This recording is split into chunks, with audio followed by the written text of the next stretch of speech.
Visitors of G. H. Hardy noted that one of the great English mathematicians of the 20th century kept portraits of Lenin and Einstein above his mantelpiece. His political views were decidedly left-wing, so much so that he was made an honorary member of the Academy of Sciences in Leningrad in 1934. A few years later Stalin would start his purges that killed an estimated 20 million people. Hardy was unmoved, for the portrait of Lenin kept its place above the mantelpiece in his room until his death. Hardy was not alone. More often than not, some of the greatest minds of the 20th century tilted left and some were openly socialistic or sympathetic to communism. Even now, Edward Witten, a physicist famous for working with superstring theory, and one of the smartest men in the world, is a liberal Democrat. That liberal policies repeatedly fail in real-world scenarios matters little. I consider myself only a little better than average intelligence, with perhaps a greater thirst for knowledge, and freely admit that Mach theta functions and Riemann metric tensors are quite beyond me. But it also begs the question why people with intelligence beyond our own believe in philosophies and systems that clearly do not work.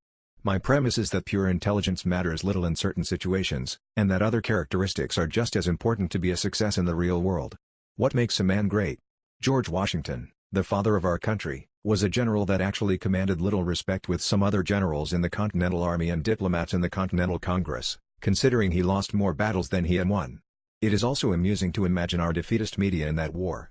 Obviously, we would be drinking more tea. He was neither the smartest man in the American Revolution, nor was he the best speaker, nor the cleverest. However, almost all historians think that without Washington, it would be difficult imaging America winning her independence. So how does the man who lost most of his battles, is neither the smartest of most eloquent, becomes the man most vital in our struggle for freedom? Washington became the father of this country because of his vision, his faith, his moral character and courage, and his steadfast determination, which was second to none. These are qualities shunned by the left, but seem far greater than pure intelligence.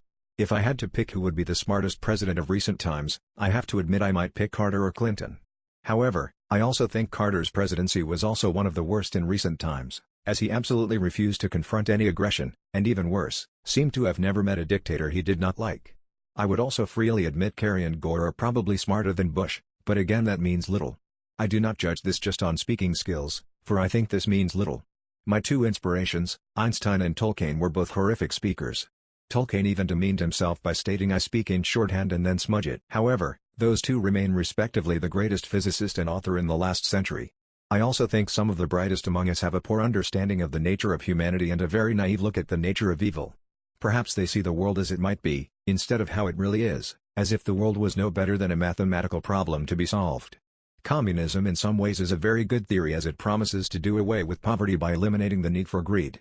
But like Taoism and its attack on attachments to the earth, it gets rid of the best qualities of humanity as it rids itself of the worst qualities of humanity.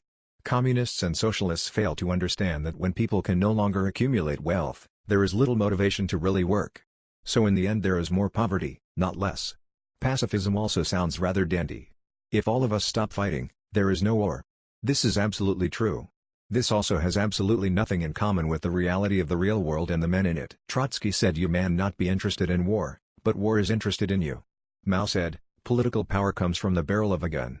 Hitler did not care that the Jews did not fight back as they awaited their fate at the edge of a dirt ditch, and I am sure the Vietnamese were delighted as hippies placed flowers in the guns of us troops and continues their invasion of the South.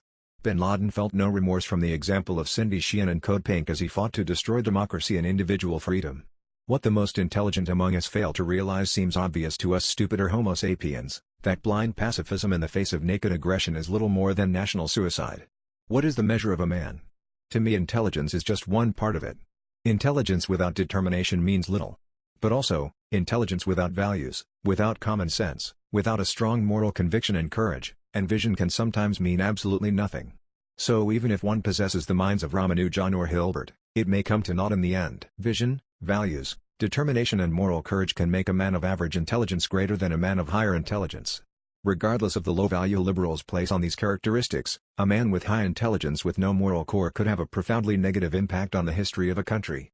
There are things beyond pure intelligence that have a much more profound impact on the course of human history. This goes beyond intelligence. This is true measure of a man. Goes beyond